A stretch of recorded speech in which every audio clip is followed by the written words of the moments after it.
Maintenant, pour en revenir au problème du minhag, pourquoi je dis que le mot minhag, c'est un mot dangereux? Parce que dans la tête des gens, minhag, ça veut dire tout et n'importe quoi. Ça veut dire tout et n'importe quoi. Les gens vont dire, tafina salade cuite, c'est minhag. Donc, c'est une spécialité culinaire. C'est pas un minhag. C'est une spécialité culinaire des Juifs d'Afrique du Nord. C'est pas un minhag.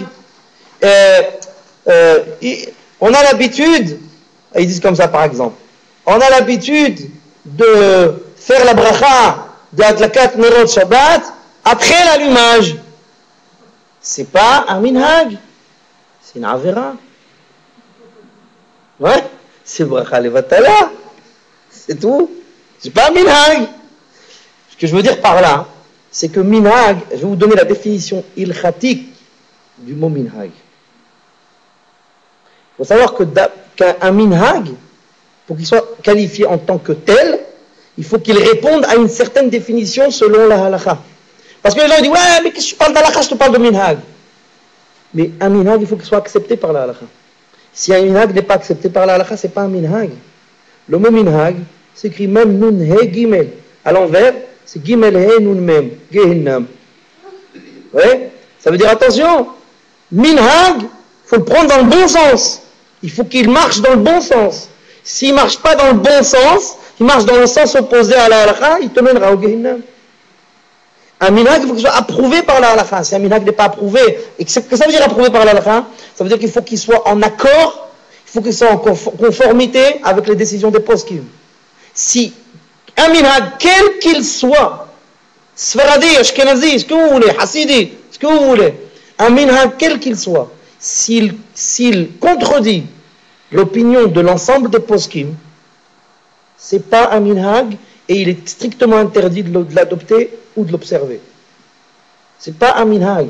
On ne peut pas parler de minhag. Et maintenant, c'est quoi un minhag?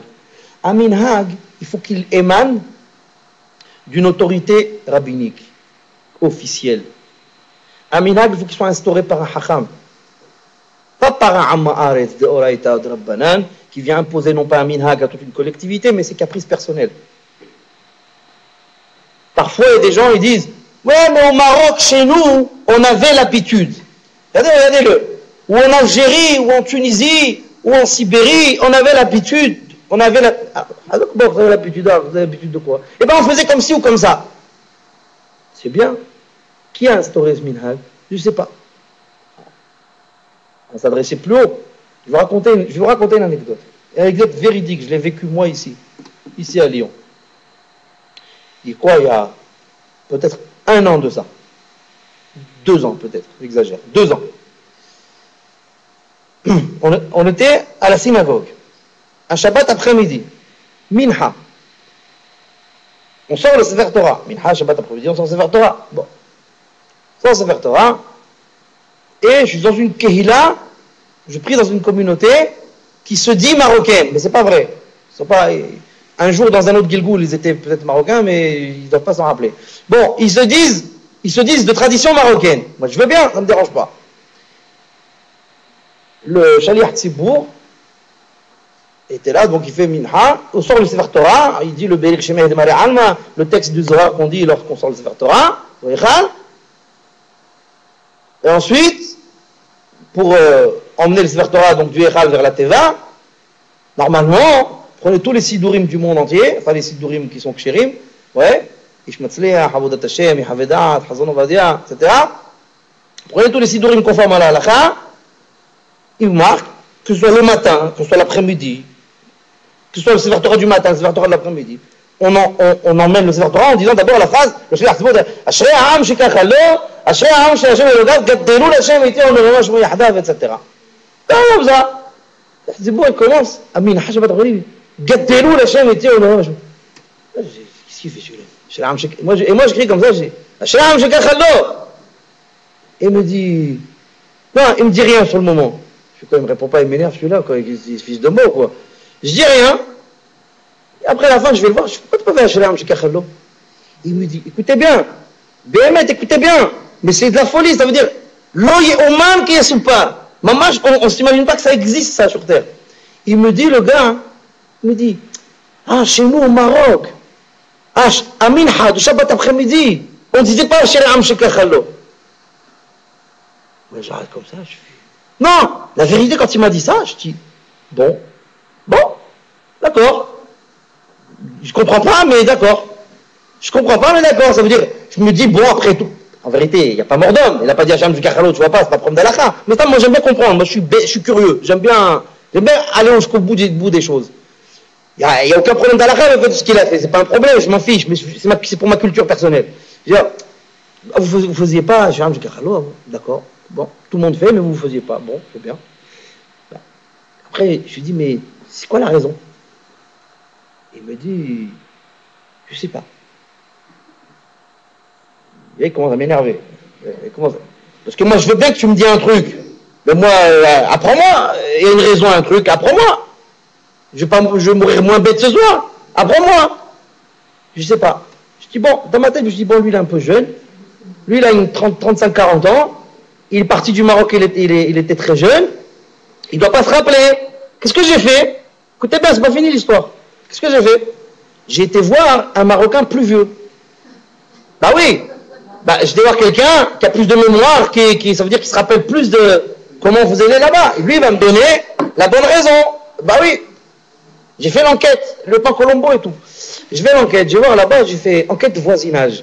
J'ai fait comme ça, je vais voir un vieux, je dis, ah, dis-moi, ça va, Shabbat Shalom, ça va. Je dis, dis-moi, au Maroc, vous faisiez Shari'am Shekachallo, Minha, Shabbat Minha. Il faisait, ah non, je ne faisais pas. Je fais, ah, Hazak Bar Api Shanaim Aidim, Yakum Davar. Déjà, vous disiez la même chose, vous dites la même chose, déjà pas mal. Bon, je dis, et pourquoi? Il fait, ah, Khoya, je ne sais pas. Bon, tu sais pas, le gars, il a 70 ans, il ne sait pas. Bon, je sais pas, celui-là, 70, je vais aller voir 80. J'ai trouvé un autre. J'ai recommencé, BMF, j'ai recommencé.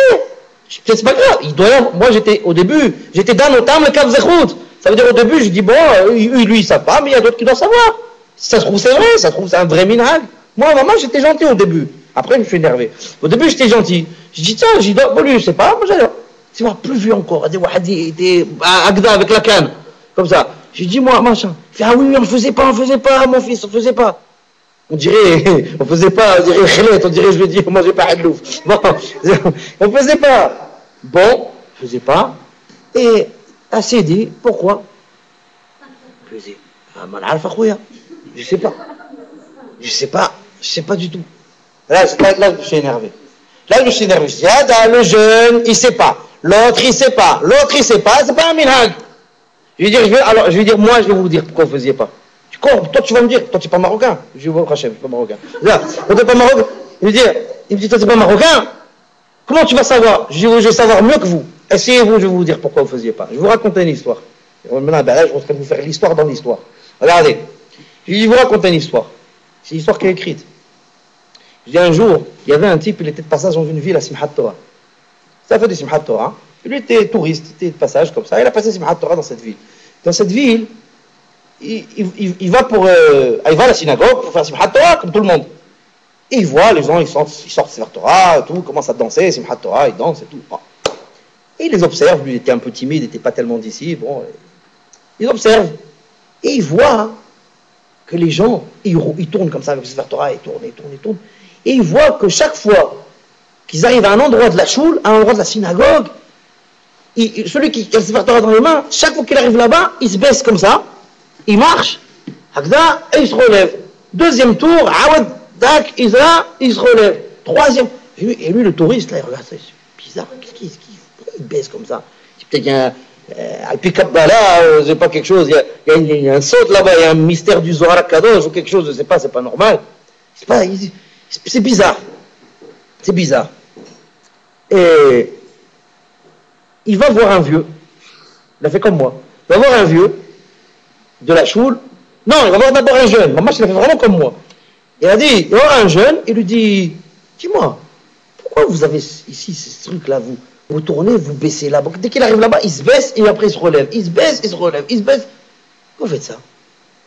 Il a dit, moi je sais pas, demande à lui là-bas, il est plus vieux. Moi je suis jeune, je sais pas. Il va voir le vieux. Il dit, écoute, je vais t'expliquer mon fils. avant d'être dans cette synagogue-là, on était dans une autre synagogue. Et cette synagogue, l'ancienne, le plafond, il s'affaissait. Le plafond, il s'affaissait. Et chaque fois, ils étaient obligés de se baisser avec le Torah. Et depuis, ils ont gardé le minhag.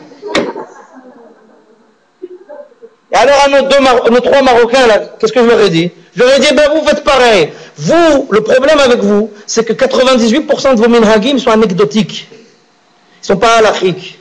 La plupart de vos minhagim ont démarré d'une anecdote, d'un fait banal, sans aucun fondement halachique, sans aucune volonté rabbinique d'instaurer quelque chose. C'est juste de l'anecdote. Et le problème, c'est qu'aujourd'hui, vous voulez imposer vos anecdotes du passé à des tas de communautés. Et c'est ça le problème. Le minhag au Maroc, on était comme ça, le minhag, nous, chez nous, au Maroc, on faisait comme ça. Excusez-moi, messieurs d'Internet, je ne m'en prends pas aux Marocains ce soir, je m'en prends au problème du minhag. Le problème, c'est qu'aujourd'hui, on en est arrivé à ce que tout et n'importe quoi est qualifié de minhag. Et c'est quelque chose d'absolument insupportable.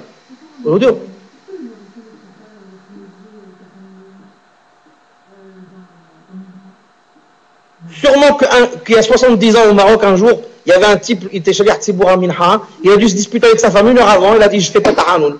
Et les Marocains, ils ont dit, eh ben, on fait pas ta'anoun. J'en sais rien pourquoi. Je sais pas pourquoi. Bref, mais ce que je veux vous dire, il était chez 9 jours là, et puis tous les Marocains, ils ont adopté. Donc simplement, non, ce que je veux vous dire, il faut faire attention avec le mot minhag. Il faut faire très très attention avec ce mot. Le mot minhag n'est pas applicable à tout. Un minhag, alors c'est ce que je dis toujours, ce que je veux rajouter pour conclure ce que je dis, c'est que minhag, comme j'ai dit tout à l'heure, ça doit émaner d'un hacham, d'une autorité qui a instauré la chose sciemment et volontairement, qui a instauré réellement quelque chose avec une raison et des fondements. Et deuxième chose capitale, excusez-moi. Deuxième chose capitale, traçabilité. Si un minhag n'est pas écrit, ce n'est pas un minhag. Si un minhag n'est pas rapporté dans les poskim, où vous voulez, je m'en fiche, j'ai pas de préférence. Aharonim, Rishonim, Sfaradim, Ashkenazim, l'achpatli, je m'en fiche. S'il n'y a pas de traçabilité écrite, s'il n'y a pas de traçabilité d'un minhag, ce n'est pas un minhag. Et si ce n'est pas un minhag, c'est de la ama'aratsut. C'est de l'ignorance. Et c'est cultiver l'ignorance que de l'adopter. C'est tout. Il n'y a pas on avait l'habitude. Donne-moi tes références. Où c'est rapporté? Qui a instauré ce minhag? Si tu n'es pas capable de me le dire, je ne suis pas tenu de t'écouter. C'est comme ça qu'il faut raisonner. Il n'y a pas minhag. Ça n'existe pas minhag comme ça pour rien. Un minhag, c'est instauré par un hacham. Il n'y a rien d'autre. Alors, encore une fois, puisque je crois que je vais me prendre la moitié de la France, voire du globe, se prendre la tête demain, sur Internet, je n'en veux pas aux Marocains. Hein, on est bien d'accord. J'en connais un qui va être super content, c'est mon copain Julot. Bon, j'en veux pas aux Marocains, j'ai des tas de copains marocains, tout va bien, on s'entend très bien, tant qu'on parle pas de minhagim, on s'entend très bien. Mais simplement, il faut regarder les yeux en face des trous. Tout n'est pas qualifiable de minhag. On nous impose aujourd'hui beaucoup de caprices personnels, mais pas de minhagim. D'accord ?